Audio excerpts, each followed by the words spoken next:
세상의 유혹 시험이 내게 몰려올 때 나의 힘으론 그것들 모두 이길 수 없네.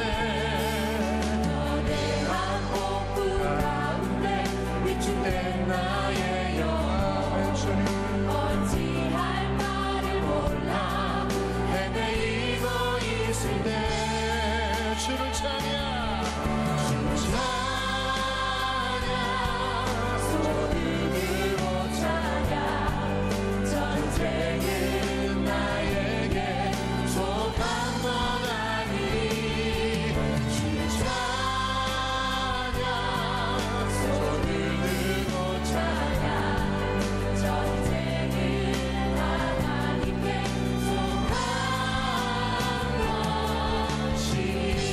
거짓과 속임수로 가득 찬 세상에서 어디로 갈지 몰라 머뭇거리고 있네. 공중의 권세 잡은 자 지금도 우리는 실패와 절망으로 넘어뜨리려 하네. 다같이 믿음으로 주를 찬양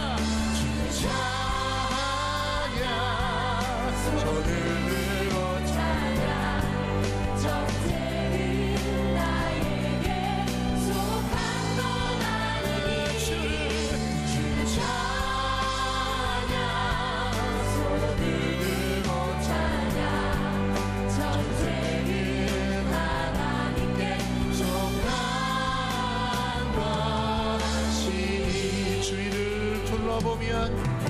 주위를 둘러보면 아무도 없는 듯 믿음의 눈을 들면 보이는 분 계시네.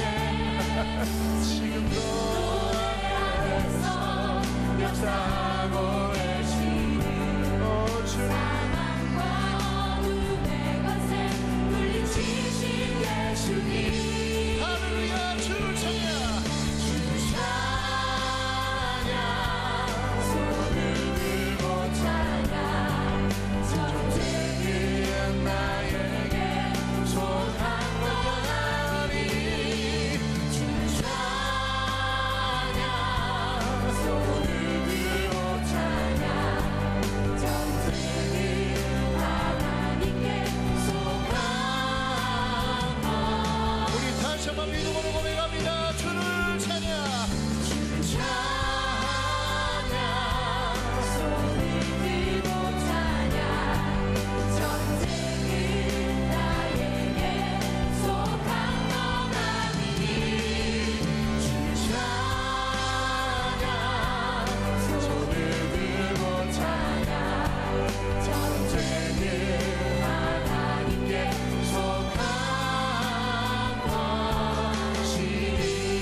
목소리 높여서 이곳에 오셔서 이곳에 앉으소서. 이곳에서 드리는 예배를 받으소서. 주님의 이름만이 오직 주의 이름만 이곳에 있습니다. 주시옵소서. 하늘의 문을 여소서. 이곳을 주목하소서. 주를 향한 노래가 꺼지지 않고. 주님 하늘을 열어주시옵소서. 하늘을 열어주시옵소서. 주 인재 이곳에 인재하소서. 주님의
다시 한번 주님의 이름이 오직 이름만이 오직 주의 이름만 우리 다시 한번 믿음으로 오직 주님의 이름이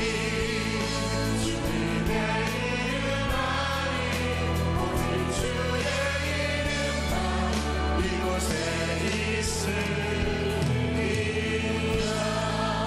하나님께 영광의 박수 올려드리겠습니다.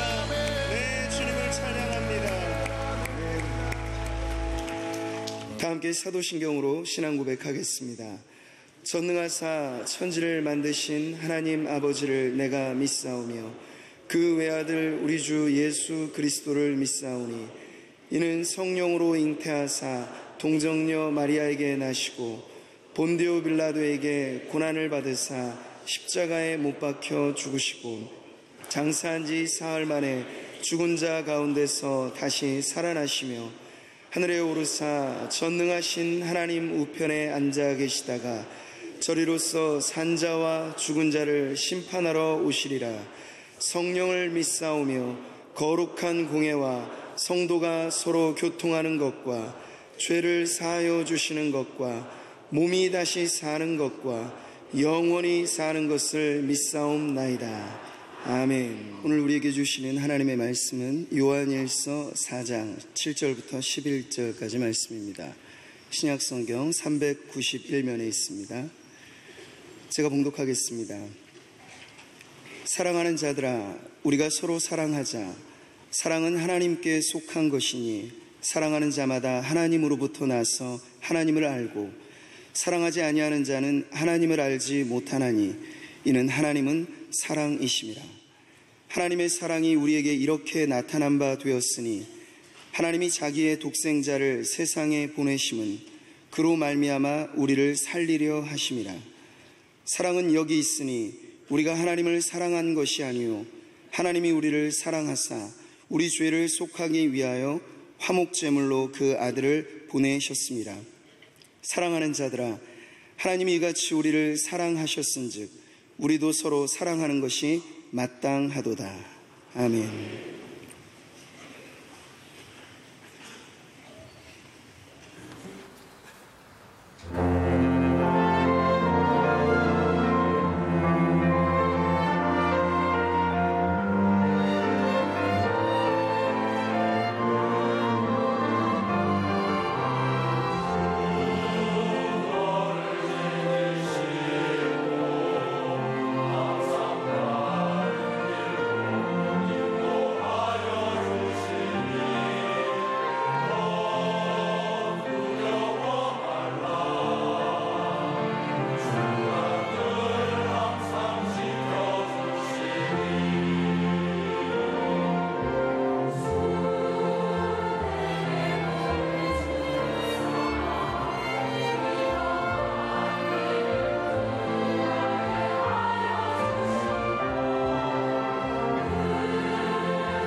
가정의 달이기 때문에 가정에 대한 메시지, 오늘은 부부에게 좀 초점을 맞춰 있습니다. 또 혹시 부부가 아닌 또 싱글이신 분들, 또 언젠가는 또 부부가 될 수가 있을 것이고, 또 자녀들을 위해서, 또 혹은 우리 주변에 또 적용할 수 있는 말씀들이 되었으면 좋겠습니다. 자, 우리가 사랑이라는 단어는 우리가 성경을 보면 그냥 사랑이죠. 근데 헬라어로 그리스죠. 우리 신약이 기록된 헬라어로 보면 사랑은 여러 단어로 사용합니다. 한 단어가 아니고. 그러니까 이 신약이 기록된 헬라어로 신약이 기록됐다는 것도 굉장히 의미가 있고, 이 헬라어가 굉장히 과학적이고 굉장히 정교한 그런 언어입니다. 그러니까 이게 사랑이라는 단어도 여러 단어를 쓴다는 것은 굉장히 많이 이제 세분화되어 있다는 것이죠.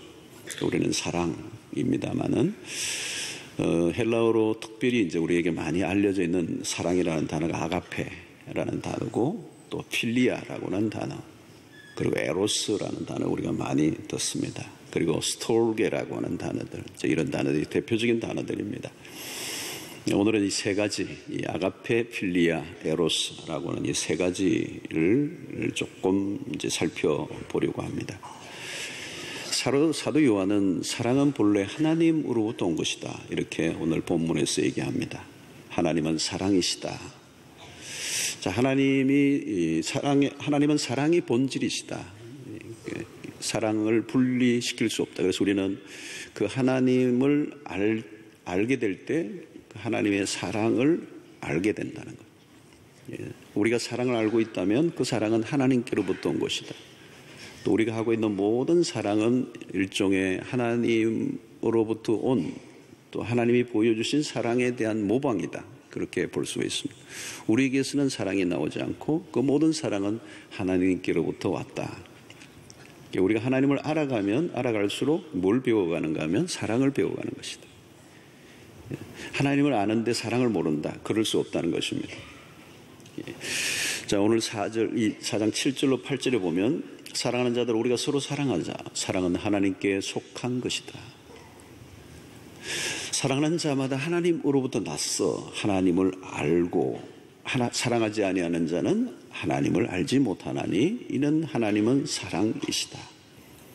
하나님을 우리가 하나님이라는 존재의 속성, 그분이 가지고 계시는 속성의 가장 중심은 사랑이시다. 자, 오늘 우리는 그 하나님을 통해서 사랑을 알았고 이제 배워가고 또 그것을 실천해 가게 됩니다. 오늘 우리 인간의 삶은 사랑이죠. 사랑이 있어야 우리는 살 수 있고 모든 행불행은 사랑에 의해서 결정이 됩니다. 우리는 이 사랑에 죽고 사는 거죠. 삶이 아무리 어려워도 사랑이 있으면 살 수 있습니다. 우리는 뭐 돈이 우리를 살게 하는 것 같지만 돈 아무리 쌓아놓아도 또 사랑이 없으면 살 수가 없죠. 우리를 존재를 가능하게 하는 것은 어떤 외적인 환경에 있는 것이 아니고 사랑에 있다. 그래서 사랑은 공기나 물과 같은 것이죠. 사랑의 위대한 역사가 이루어진 곳을 가보면 거기에는 사랑이 있습니다. 사랑은 위대한 것이고 사랑은 놀라운 일을 해내고, 그 사랑 안에서 우리는 어마어마한 에너지, 열정, 이런 것들이 이제 흘러나오게 되는 것이죠.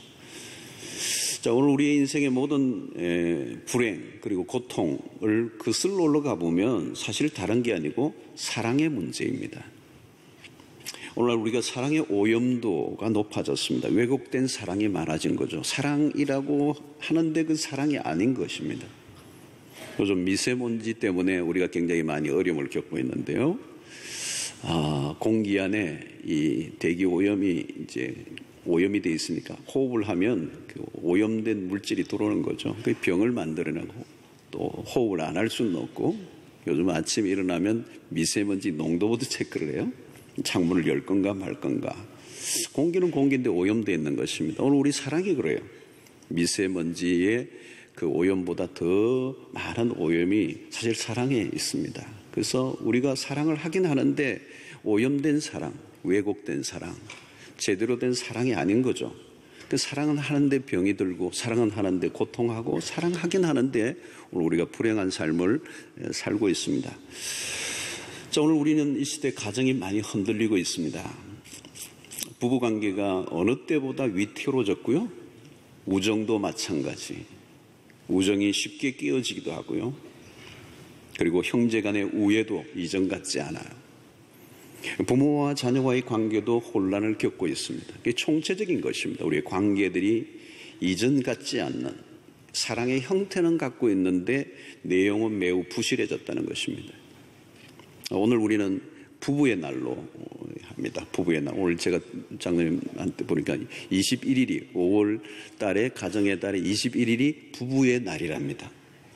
둘이 하나 되라고 21일에. 자, 통계 자료에 의하면 최근에 지난 5년 새 가정폭력이 5배로 뛰었다고 합니다. 2012년부터 5년 통계를 내보면 굉장히 급속하게 가정폭력이 늘어난 거예요. 자, 여러분, 우리는 이 가정의 달을 맞아 성경적 가정, 하나님이 가지고 계시는 굉장히 그 관심을 갖고 계신 이 가정을 어떻게 건강하게 세워갈 것인가에 우리 관심을 좀 갖기를 원합니다. 자, 하나님이 우리에게 보여주신 사랑이 어떤 것입니까?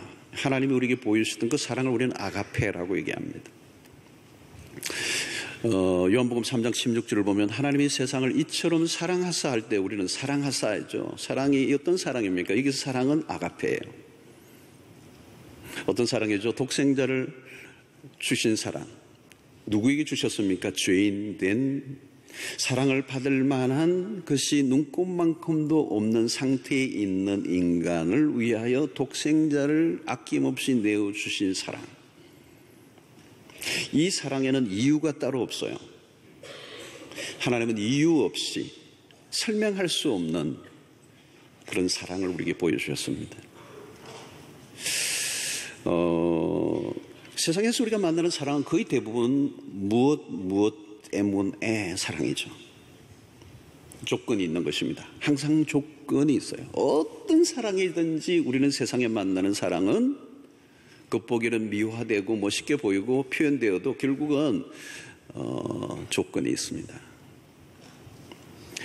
오늘 부부의 관계나 가족과의 관계 속에 가까운 사람과의 관계도 다 조건이 있어요. 너가 예뻐서, 공부를 잘하니까, 돈을 잘 벌어왔어, 능력이 있었어, 똑똑했어, 나에게 잘해주니까. 무엇인가 돌아올 것이 있을 때 사랑을 베풉니다. 기대하는 것이 없다고 말하지만 깊이 들여다보면 기대하는 게 있어요. 인간은 생각보다 사랑이라는 이름으로 상업적 거래를 하는 경우가 많습니다. 그러나 아가페 사랑은 달라요. 무엇 때문에가 아니에요. 그럼에도 불구하고 조건이 없습니다. 자, 하나님으로부터 우리가 배워야 할 사랑은 바로 이것이죠. 진정한 사랑.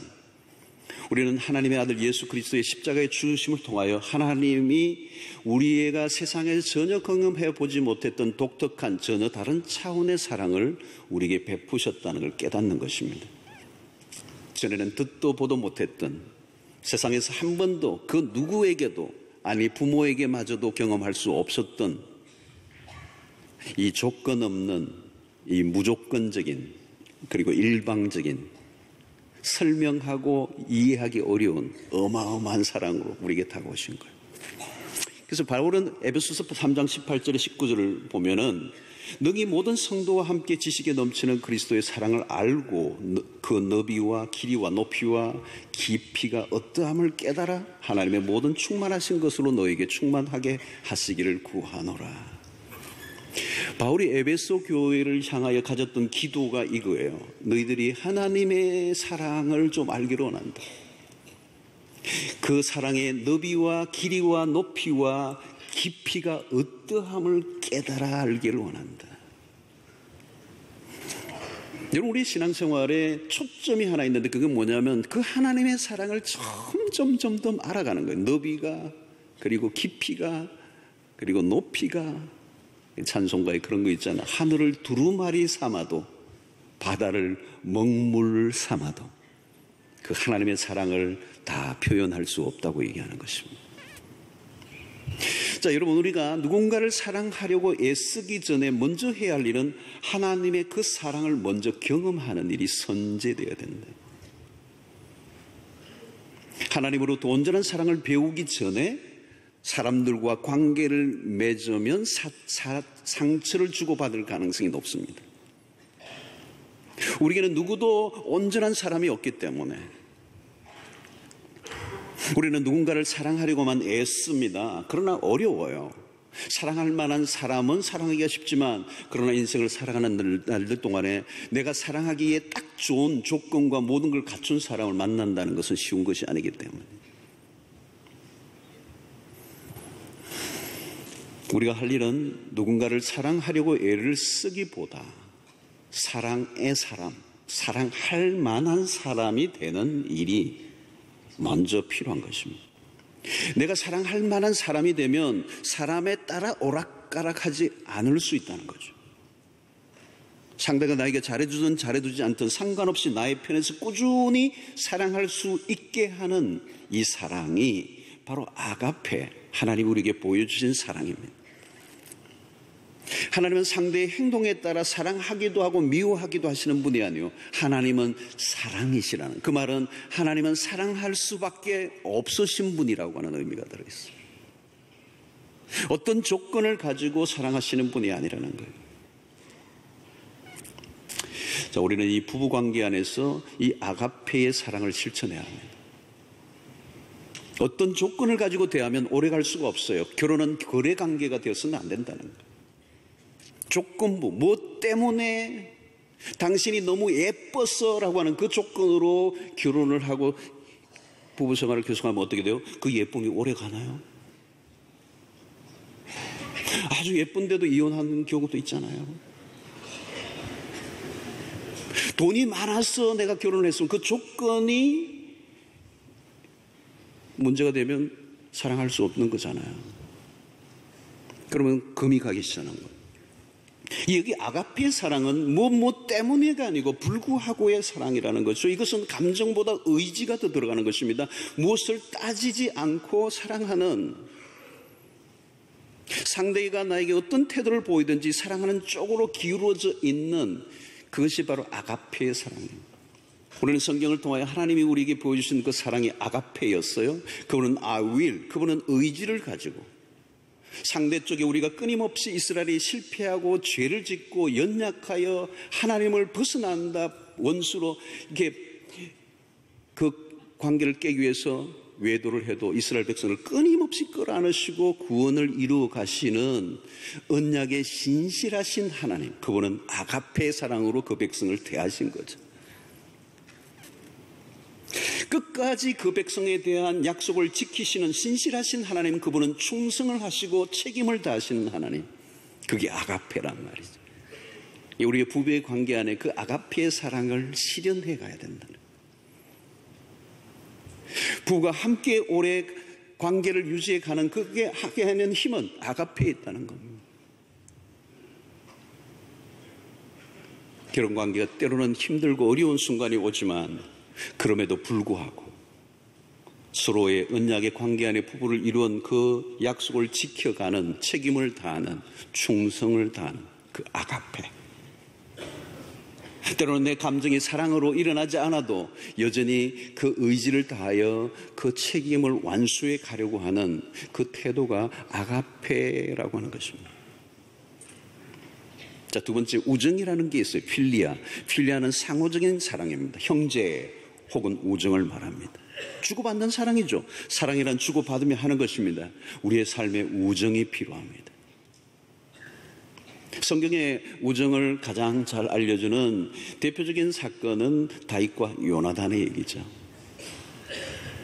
다윗을 향한 요나단의 사랑은 지극합니다. 요나단은 왕의 계승자죠. 계승 서열 1위예요.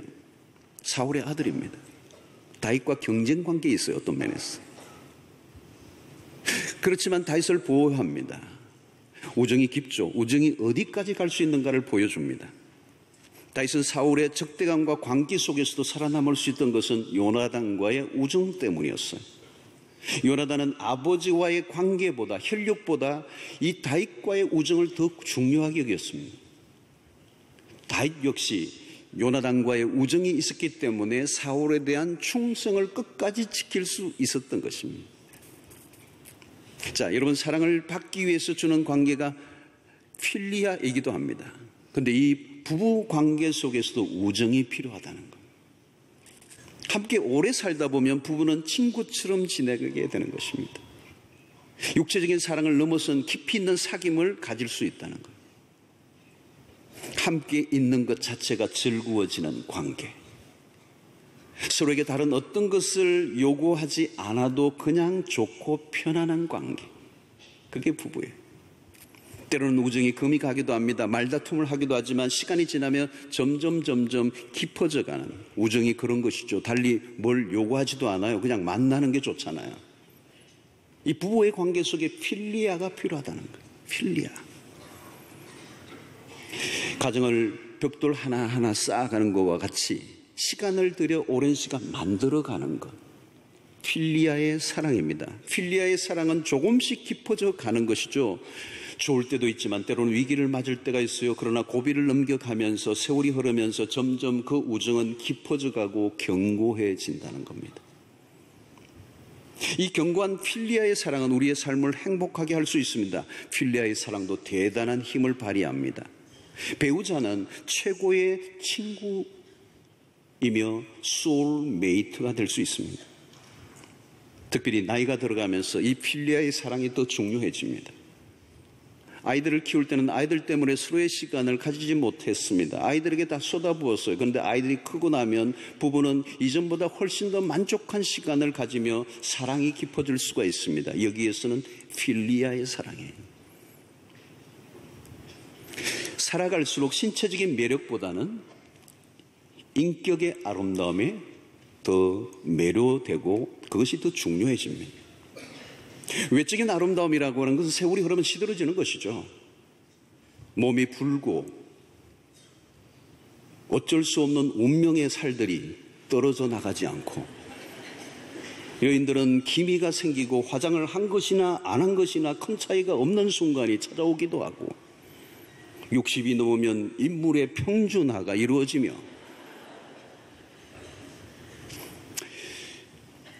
남편도 마찬가지죠. 사회적 지위를 잃고 현역에서 물러나면 경제력도 위축이 됩니다. 어쩔 수 없이 서로에게는 외적인 조건들은 축소되고 소멸될 수밖에 없습니다. 그런 조건에 매달려 있다면 불행해질 수밖에 없습니다. 그러나 그런 외적인 조건이 아닌 우정의 힘, 필리아를 쌓아갈 때 서로를 견고하게 받쳐주게 된다는 것입니다. 사실 부부관계 안에서 필리아는 매우 중요합니다. 친구로 함께 살아가는 것.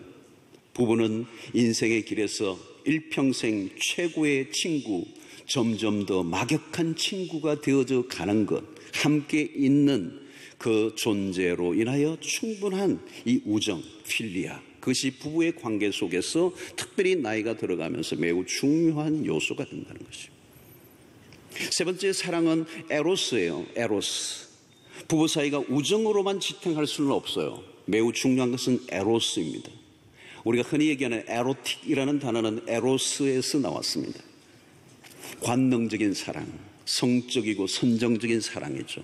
이 에로스의 사랑은 열정적입니다. 푹 빠지게 하는 사랑입니다. 에로스의 사랑은 강하죠. 그리고 즐거운 것입니다. 거기에서 강력한 에너지가 나옵니다. 에로스의 사랑에서 엔돌핀이 나오는 거예요. 에로스 사랑은 놀라운 것입니다. 아가스에서 다루고 있는 이 사랑은 바로 이 에로스를 얘기해요. 남녀의 사랑의 이야기. 아가스를 읽다 보면 노골적 에로티시즘이 나옵니다. 아름다울 뿐만 아니라 즐거움의 극치를 누리는 모습들이 아가스에서 나옵니다. 아가스 4장 9절을 보면 내 누이 내 신부야, 내가 내 마음을 빼앗았구나. 내 눈으로 한 번 보는 것과 내 목에 구슬 한 깨미로 내 마음을 빼앗았구나. 여러분, 이 아가스를 읽다 보면 굉장히 농도 높은 남녀의 사랑의 이야기, 솔로몬과 술람이 여인의 이야기지만 이 남녀의 깊은 농도 깊은 에로스의 사랑을 이제 하나님과의 사랑으로 끌어올리고 있는 거예요. 근데 사실 이것은 굉장히 상호 비슷한 점이 많아요. 영적 세계도 깊이 들어가면, 기도의 세계도 깊이 들어가면 푹 빠지는 거예요. 그가 내 안에, 내가 그 안에 있는 신비로운 합의를 경험하는 이 영적인 세계 안으로 들어가는 거죠. 우리 기독교 역사 속에 수없는 하나님의 사람들은 그것을 맛본 거죠. 그것을 누리고 있는 것이죠. 그런데 이것을 육체적인 관점으로 넘어가면 비슷해요. 남녀의 이 에로스의 사랑도 온전히 하나 되는, 그 안에서 어마어마한 기쁨과 즐거움을 맛보는, 하나님과 기도와 묵상을 통하여도 동일하게 놀라운 기쁨과 즐거움을 맛보는, 하나님의 말씀의 신비를 깨달을 때 내 온몸을 전율하게 하는 기가 막힌 기쁨을 맛보는 것과 같은 이런 것들이 바로 아가스에서 우리에게 들려주고자 하는 메시지예요. 자, 여러분, 인간은 에로스의 사랑을 갈망합니다. 그리고 에로스가 필요해요. 나이가 들어도 에로스의 사랑은 필요합니다. 에덴 동산에서 아담이 하나님과 대화를 할 수 있었어요. 동물들과도 소통이 가능했던 시대였습니다. 그럼에도 불구하고 하나님이 보시기에 아담은 홀로 있는 것이 보시기에 좋지 않았다는 거예요. 독처하는 것이 좋지 않았던 거예요. 하나님은 그 아담이 외로워할 때, 그 동산에 모든 것이 다 있음에도 불구하고 모든 걸 다 누릴 수 있는 그 환경 속에서 외로워하는 모습을 보고 하나님이 얘야 나와 대화하자 그러지 않으셨어요. 하나님과 대화가 필요하고 하나님과의 교제도 충분하지만 그것 말고 무엇이 필요하다는 사실을 하나님이 아셨던 거예요. 완벽한 환경, 완벽한 먹을 것, 모든 주변의 조건이 다 갖춰져도 단 하나, 그것이 없으면 아담은 뭔가 부족한 존재로 있었던 거예요. 그래서 하와를 지으셨어요. 여러분, 신앙생활을 열심히 한다는 것 때문에 부부의 이 에로스의 사랑을 소홀히 하는 것은 건강한 삶이 아니에요. 부부관계 안에서의 친밀함을 갈망한다고, 그것을 관심 가진다고, 은혜가 떨어졌다고, 세속적인 사람으로 변했다고 말하면 안 되는 것입니다. 부부의 친밀함, 성을 만드신 분은 하나님이십니다. 부부는 에로스의 사랑을 통하여 한몸됨을 깊이 경험하게 합니다. 신앙생활을 열심히 한다고 금욕주의자가 되어야 한다는 것은 오해입니다. 금욕주의는 기독교가 아닙니다. 성경은 부부관계 안에서 임의로 분방하지 말라고 가르치기도 합니다. 조금 전에 찬양을 했는데 한 번만으로 충분해요. 이제 이런 노래를 부르면서 여보 좀 괜찮게 하지 말라. 난 하나님 한 번만으로 충분하다고. 너무 신앙이 돈독한 여성들에게서 가끔 일어나는 현상이기도 해요. 결혼을 하지 않았다면 모르지만 결혼을 해놓고 남편으로서 아내로서 역할을 거부하는 명목으로 그런 말을 써서는 안 되는 거예요. 고린도전서 7장 5절에 보니까 서로 분방하지 말라. 다만 기도할 틈을 얻기 위하여 합의상 얼마 동안은 하되 다시 합하라. 성경은 별별 걸 다 얘기하고 있어요. 참고로 고린도전서 7장을 읽어보면 더 많은 얘기가 있어요. 제가 이 강단에서 다 얘기하기 어려워요. 자, 여러분, 현대 가정들은 너무 많이 분방을 하고 있어요. 제가 최근에 입수한 고급 정보에 의하면 우리 교인들도 젊은 부부인데 분방을 하는 분들이 많다는 거예요. 따로따로 잔다는 거예요. 자, 위험한 일이에요. 여러분, 하나님은 부부간의 에로스 사랑을 소홀히 다루지 말라는 거죠. 의무적인 관계로만 대하는 것도 문제가 있습니다. 사랑은 세상에 어디에서도 경험할 수 없는, 부부관계 안에서의 에로스는 그 어디에서도 경험할 수 없는 깊은 것이고 아름다운 것이고 하나님이 우리에게 허락하신 축복이고 행복이고, 자, 에로스의 사랑은 위험한 면이 있어요. 이 사랑은 반드시 언약 관계 안에서 다루어져야 합니다. 합법적인 부부관계의 울타리를 벗어나면 이 에로스는 무서운 것입니다. 위험한 것입니다. 언약의 바깥에서의 에로스의 사랑은 결국 고통으로 끝나게 됩니다. 사랑은 아름답지만 추하면 안 되는 것이죠. 하나님은 부부관계 안에서만 에로스가 아름답게 누리도록 디자인하셨다는 거죠. 현대사회는 욕정과 사랑을 구분하지 못합니다. 욕정의 특징이 뭡니까? 오래가지 못하는 거예요. 순간적으로 불타올랐다가 금방 꺼지고 맙니다. 순간적으로 너무 사랑한다고 당신 없으면 못 산다고 하는데 얼마 못 가서 고개를 돌리고 등을 돌려버립니다. 그것이 에로스예요. 목이 말라 콜라를 마시지만 금방 목이 타 갈증을 느끼는 것과 같은 것입니다. 에로스는 불과 같이 뜨겁습니다. 그러나 단점은 식는 거죠. 불은 식게 되어 있습니다.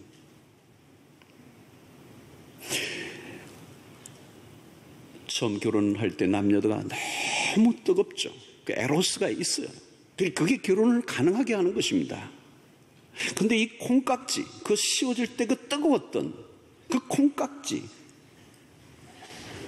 근데 그게 오래 안 가요. 금방 떨어져 버려요. 사랑할 때는 죽고 못 산다고 했는데 며칠 있다 보면 죽인다 살린다 그러잖아요. 필요가 채워지면 끝이 나버리는 속성이 이 에로스에게 있는 것입니다.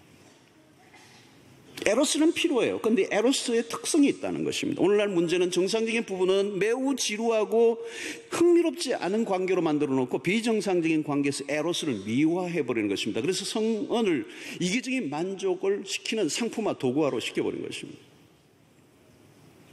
오늘 우리가 보는 모든 드라마들이 그래요. 드라마. 한국 드라마를 얼마나 잘 만듭니까? 이 온 세계 지금 수출하는데 한국 드라마가 기가 막혀요. 아침 드라마도 보면 막 그거 보는 분들이 식당 같은 데 가면 아침 드라마 아주머니들이 뭐 서빙 안 하고 그거 보고 계시더라고요. 이 드라마는 여자분들이 많이 보세요. 특성이. 여러분, 에로스가 부부관계 안에서만 다뤄져야 하는 이유가 무엇입니까? 사랑이란 매우 민감하고 인격적이고 상호적인 것이기 때문에 단순한 외적인 행위만으로 만족할 수 없도록 하나님 만들어 놓으셨어요.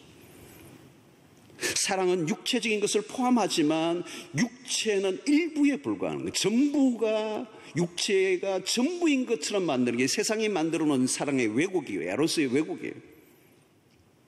일부예요. 부분이라는 거죠. 사랑은 생각보다 민감하고 까다로운 것입니다. 성숙하고 온전한 관계 안에서 에로스 사랑은 아름답게 유지될 수 있습니다. 그 안에서 깊은 만족을 얻게 하고 그 온전한 에로스 안에 회복이 있고 치유가 있고 생명의 힘을 얻게 하는 거예요. 하나님이 그렇게 만드셨다는 거예요. 그러므로 부부 사이라도 에로스 사랑은 이기적으로 흐르지 않도록 노력해야 한다는 거예요. 그게 고린도전서 7장에 써놓았어요. 자기 중심적 만족을 추구하면 부부관계 속에 있어도 에로스는 위험해지는 것, 상처를 주고받고 끝날 수 있다는 것입니다. 상대를 나의 만족을 위한 도구로 여기지 않아야 한다는 것. 그러니까 여러분, 여기 우리의 사랑은 모두가 우리의 성숙함을 요구하는 것입니다. 온전한 사랑은 우리의 어떤 외적인 조건의 노력으로 되는 것이 아니라 성숙함에 이르러 갈 때 그 사랑은 더 여물어지고 깊어지고 풍성해지는 것입니다. 그래서 성숙함이란 결국 뭘까요? 나보다 상대를 더 배려하는 마음입니다. 그래서 고린도전서 13장에 뭐라고 얘기하죠? 사랑은 무례히 행치 아니하며 매너가 있다는 것입니다. 자, 에로스 사랑을 온전히 나누려 하면 여기 아가페의 사랑이 함께 있어야 됩니다. 아가페 사랑이 기본적으로 우리의 내적인 만족을 이끌어 주어야 이 필리아나 에로스도 가능해진다는 거예요. 아가페의 사랑이 우리에게 충분하지 않으면 모든 사랑이 고갈되고 마는 것입니다. 그래서 모든 사랑을 행할 수 있는 에너지원이 어디서 나오느냐? 아가페에서 나오는데 그 아가페는 근본적으로 하나님과 나와의 관계 안에서 흐르는 것이어야 된다. 아무리 부부 사이가 좋아도 그 사랑을 계속 유지하게 하는 힘은 나에게서 나오는 것이 아니기 때문에 그게 하나님에게서 나오는 것입니다. 그것이 아가페예요. 우리의 신앙이 하나님과 바른 관계 안에 있지 않으면 안 되는 이유가 여기에 있습니다. 그래서 에로스 사랑만으로는 불완전하다는 거예요. 에로스에만 의존해서도 안 된다는 거예요. 한쪽의 실수와 연약함으로 언제든지 식어지거나 깨어질 수 있기 때문에 그 모든 것을 받쳐줄 수 있는 힘은 바로 하나님과 나와의 관계 속에서 흐르는 하나님의 사랑입니다. 자, 우리는 여기에서 세 가지 사랑에서 이해될 것이 무엇입니까? 오늘 이 말씀에서 핵심들은 사랑이란 그렇게 간단한 등식이 아니라는 겁니다. 부부관계는 물론 우리의 삶 속의 사랑은 다양한 모습으로 경험되어져야 된다는 것입니다. 아가페의 사랑을 경험해야 되지만 동시에 우리는 에로스가 필요한 존재다. 에로스의 사랑이 필요한 존재이긴 하지만 동시에 필리아의 사랑이 필요하다는 것입니다. 서로 필요한 시기와 요소가 다르다는 거예요. 신앙적으로는 어떤 분들이 어려움이 없어요. 은혜 생활 잘하고 있어요. 그런데 왠지 외로움이 밀려와. 하나님 한 분만으로 충분해. 찬양은 했는데 뭔지 외로움이 밀려와. 그게 뭐가 필요해요?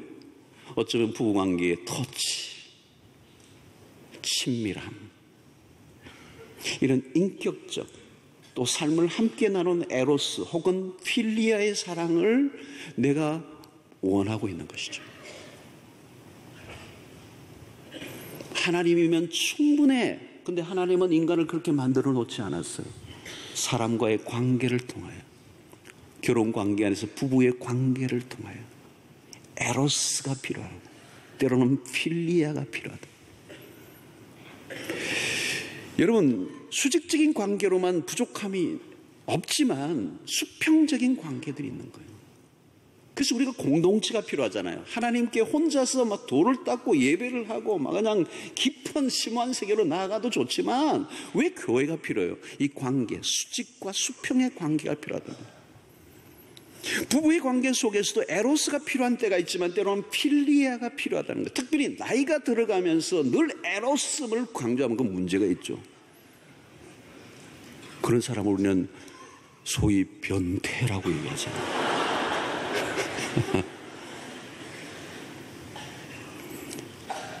그럼에도 불구하고 여전히 나이가 들어가면서도 성적인 매력과 그런 노력을 포기해서는 안 되죠. 왜? 에로스는 죽을 때까지 필요한 것이기 때문에.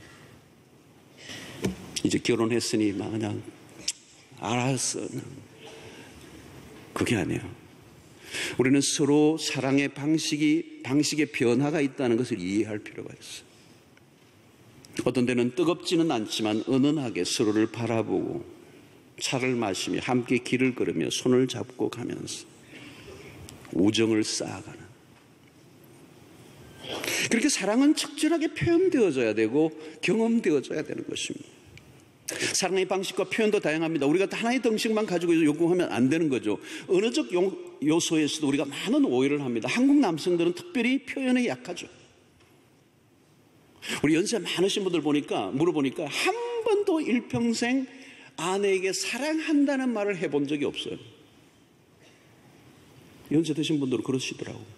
근데 젊은 분들이 보면 기적이다. 그렇게 살아가셨거든요. 그 어떻게 사랑의 고백을 한 번도 안 했는데 그렇게 오랫동안 살아오셨는 거죠. 근데 사랑이 없었던 거예요? 사랑이 있었던 거예요. 사랑의 방식과 표현이 달랐던 거예요. 묵묵히 생업의 터전에서 열심히 일을 하고 돈을 버는 과정 자체가 숭고한 사랑의 행위고 하나의 표현입니다. 힘을 다해 일을 하고 돌아온 남편은 그 자체가 아내와 가족을 사랑한다는 표현이죠. 희생하는 것, 가정을 위해 책임을 지는 것, 그게 사랑의 표현이죠. 유혹들이 있었지만 다른 이성에게 기웃거리지 않고 일찍 퇴근하고 집으로 돌아온 것 자체가 사랑이에요. 아내 역시 마찬가지입니다. 남편에게 사랑한다고 말은 하지 않지만 돌아온 남편에게 정성껏 만든 밥상을 차려놓는 일 자체가 사랑의 표현입니다. 중요한 것은 상대가 필리아의 사랑을 원하는지 혹은 에로스를 원하는지 혹은 아가페를 원하는지를 알아차리는 센스가 필요하다는 거예요. 무조건 사랑한다고 되는 것이 아니라 그때그때 적절한 사랑을 할 수 있어야 된다는 거예요. 이 헬라어가 우리에게 준, 이 그리스어가 우리에게 준 기가 막힌 이 메시지예요. 요한복음 21장에도 베드로와 예수님의 관계 속에 이 헬라어의 단어를 모르면 그 주님과 베드로의 관계를 이해할 수가 없어요. 우리는 인생의 시기 혹은 그때에 맞는 사랑을 할 수 있어야 돼요. 어떤 때는 아가페의 사랑이 필요해요. 뭔가 뒤죽박죽 우리의 부부의 관계가 다 헝클어져 버렸어요. 뭔가 답이 없어요. 사랑의 필링도 느끼지 않아요. 그때 뭐가 필요해요? 아가페가 필요해요. 아가페. 서로가 힘들지만 이 어려움의 고비를 이겨내는, 서로에게 책임을 다하는,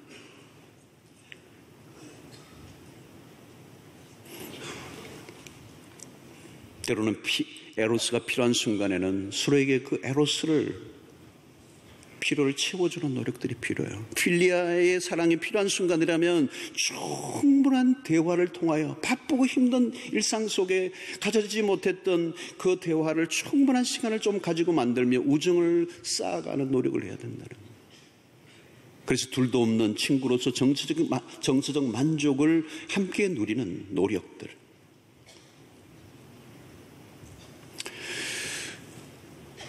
사랑하는 성도 여러분, 오늘 우리의 인생을 바라보면서 우리가 가져야 될 매우 중요한 것은 우리의 부부의 관계 안에서의 사랑입니다. 전도서 9장 9절을 한번 읽으면서 오늘 이 설교를 마무리를 좀 짓고자 하는데요. 오늘 여기 보면 이런 말씀이 있어요. 내 헛된 평생의 모든 날, 곧 하나님이 해 아래에서 내게 주신 모든 헛된 날에 내가 사랑하는 아내와 함께 즐겁게 살지어다. 그것이 내가 평생의 해 아래서 수고하여 얻은 내 몫이니라. 여러분, 이 솔로몬이 무슨 얘기를 하느냐면 이 세상의 헛됨을 얘기하는 이 전도서, 평생, 헛된 평생의 모든 날, 인생이 헛되다는 거예요. 그런데 하나님이 해 아래서 내게 주신 모든 헛된 날에 딱 하나님 우리에게 주신 몫이 있는데, 사랑하는 아내와 함께 즐겁게 사는 거라는 거. 그것이 내가 평생에 해 아래서 수고하고 얻은 내 몫이다. 만약에 그 몫을 내가 누리지 못하면 진짜 헛되다, 인생은. 성도 여러분, 사랑에 성공하시기를 바랍니다. 가정에 성공하시기를 바랍니다. 사랑이 없으면 아무것도 아닙니다. 고린도전서 13장 2절에 뭐라고 얘기합니까? 내가 예언하는 능력이 있어 모든 비밀과 모든 지식을 알고 또 산을 옮길 만한 모든 믿음이 있을지라도 사랑이 없으면 내가 아무것도 아니요. 여러분, 이게 대단한 얘기 안 합니까? 지금 예언하는 능력이에요. 모든 비밀, 모든 지식, 산을 옮길 만한 모든 믿음이 있어도 사랑이 없으면 아무것도 아니에요. I'm nothing. 꽝. 제로. 헛되다는 거예요. 성도 여러분, 사랑 한 것만 남습니다. 사랑 한 것만 영원합니다. 다른 건 다 사라진다는 거예요. 사랑이 모든 것을 열어가는 열쇠입니다. 사랑이에요, 사랑. 저는 오늘 우리 한국 사회가 급격하게 경제적 성장을 해오면서 많은 걸 갖추고 조건도 갖추고 환경도 좋아졌는데 뭘 놓쳤어요? 사랑을 잃어버렸어요. 그리고 특별히 뭐예요? 부부의 사랑. 성경은 부부의 사랑으로 초점을 맞춥니다. 자식 아니에요, 여러분. 부모 아니에요. 부부예요, 부부. 성경이 말하는 가장 사랑의 가장 기본적인 관계는 부부예요. 우리는 자식에게 다 쏟다가 부부가 다 깨져버렸어요. 자식에게 쏟다가 부부가 다 나눠져 살아요. 여러분, 자녀를 사랑하는 최고의 방식은 무엇인지 아십니까? 부부가 서로 사랑하는 거예요. 자녀에게 보여줄 수 있는 최고의 멋있는 모습은 먼저 부부가 사랑하는 거예요. 자녀를 위해서 기가 막힌 교육이 먼저 해서 부부가 사랑하는 거예요. 에너지를 어디서 쏟아야 되는 거예요? 부부에게 쏟아야 돼요. 부부의 관계를 훼손시키는 어떤 관계도 있을 수 없어요. 부모와의 관계, 자녀와의 관계 있을 수 없어요. 부부예요. 부부.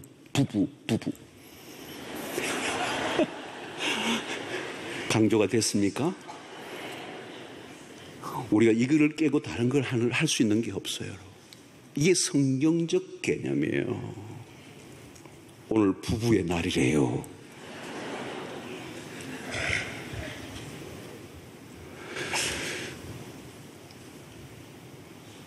지구가 태양을 중심으로 돕니다. 멀어지면 지구는 얼음덩어리가 되고 사람이 살 수 없어. 우리에게는 에너지가 있는 게 아니에요. 태양으로부터 받는 거예요. 마찬가지. 오늘 그리스도인들은 우리에게 에너지가 있는 게 아니에요. 하나님에게서. 그 하나님에게서 사랑이 우리에게 전달돼요. 그 에너지원은 하나님이세요. 사랑의 에너지. 그분은 사랑이세요. 그러니까 우리가 끊임없이 교회를 다니면서 경험했던 것은 그분의 사랑이에요. 사랑의 원자탄이 원자탄. 그걸 받으면 누구도 사랑할 수 있어요. unconditional, 무조건적인, 조건이 달지 않는 그냥 일방적인 전적으로 사랑할 수 있는 손양원 목사님이 보여줬던 그런 사랑이 원수까지도 자기 아들을 2명이나 죽인 그 공상당함도 자기 양아들을 삼을 수 있게 만드는 그 힘, 그 아가페, 그 하나님으로부터 나오는 그 엄청난 사랑의 열기, 에너지, 그것을 받은 사람은 어디에서 그 사랑을 풀어야 돼요? 가장 가까이 있는 사람에게. 어디다 그 사랑을 풀어요, 여러분? 가장 가까이 있는 사람에게 그 사랑을 풀어놓아야 돼요. 가장 가까운 이웃이 누구예요? 아내, 남편. 그러면 그 다음부터는 하나님이 다 하세요. 자녀 교육도 하실 거고 부모 섬긴 거 다 거기서 다 나와요. 부모 섬긴다고 부부가 막 깨지고 나누어지고 원수되고 그런 거 없어요. 부부가 온전히 사랑하는 것. 그게 성경이 말씀하는 원리예요. 한 몸을 이룰지로다. 부모를 떠나 둘이 한 몸이 될지어다. 오늘 이 부부의 관계 안에 승리하는 여러분들 되시길 바라고, 또 이미 힘들고 어려운 상태에 있는 분들은 회복을 향하여 나아갈 수 있기를 바라고, 둘 한 몸 되는 그 가정, 특별히 부부 관계 안에서만 허락하시는 이 땅에 우리에게 이 헛되고 헛된 날들 속에 수고하고 얻은 목, 해 아래서 헛되지 않는 그 즐거움을 주시는 한 목, 그 목이 부부의 관계 안에 있음을 믿고 그 사랑을 꽃 피워가시고 그 사랑이 더 깊어가시고 그 사랑이 더 풍성해져서 그 사랑을 에너지원으로부터 또 흘러 여러분들의 자녀와 부모와 공동체와 이웃으로 흘러가는 은혜가 있게 되기를 바랍니다. 거기에서 실패하면 할 수 있는 게 아무것도 없어. 이 에로스, 아가페, 그리고 필리아, 이 세 가지의 사랑이 구체적으로 여러분들의 삶 속에 일어난다면 넉넉히 승리하고도 남을 줄로 믿습니다. 기도하겠습니다. 하나님 아버지, 감사합니다. 우리에게 주신 이 말씀을 붙잡고 우리의 가정 안에, 우리의 부부관계 안에 하나님 새로운 회복의 역사가 일어나게 하여 주시옵시고 사랑에 승리케 하여 주시옵소서. 우리 주 예수 그리스도의 이름으로 기도하옵나이다. 아멘. 이제는 우리 주 예수 그리스도의 놀라우신 은혜와 하나님의 크신 사랑과 성령의 교통하심이 흔들리는 가정, 그리고 흔들리는 이 부부의 관계 안에 하나님의 사랑의 놀라운 회복의 역사를 통하여 가정의 사랑에 승리하기로 결단하고 돌아가는 주의 백성들 머리 위에 지금부터 영원토록 함께 있을지어다. 아멘.